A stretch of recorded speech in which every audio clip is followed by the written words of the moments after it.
ಹೇಳುತ್ತಿದ್ದೇನೆ. ನಾನು ಈಗ ಕನ್ನಡ ರಾಜ್ಯೋತ್ಸವದ ಬಗ್ಗೆ ಮಾತನಾಡುತ್ತೇನೆ. ಎಲ್ಲರಿಗೂ 66ನೇ ಕನ್ನಡ ರಾಜ್ಯೋತ್ಸವದ ಶುಭಾಶಯಗಳು.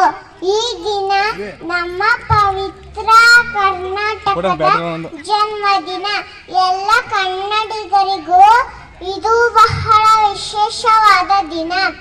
ಎಲ್ಲರೂ ಒಂದಾಗಿ ಈ ದಿನವನ್ನು ಸಂಭ್ರಮ ಸಡಗರದಿಂದ ಆಚರಿಸುತ್ತೇವೆ.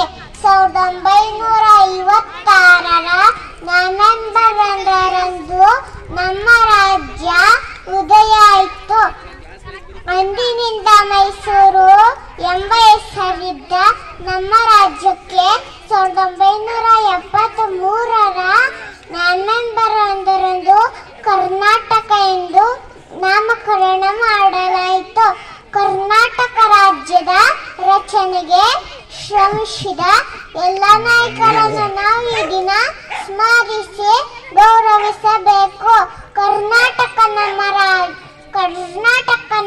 ರಾಜ್ಯ, ಕನ್ನಡ ನಮ್ಮ ಮಾತೃಭಾಷೆ ಆಗಿರುವುದು ನಮ್ಮ ಪುಣ್ಯ. ನಮ್ಮ ಹೆಮ್ಮೆಯ ನಾಡು ನುಡಿಯನ್ನು ಗೌರವಿಸೋಣ. ಕನ್ನಡವನ್ನೇ ಬಳಸೋಣ, ಬೆಳೆಸೋಣ, ಉಳಿಸೋಣ. ಧನ್ಯವಾದಗಳು.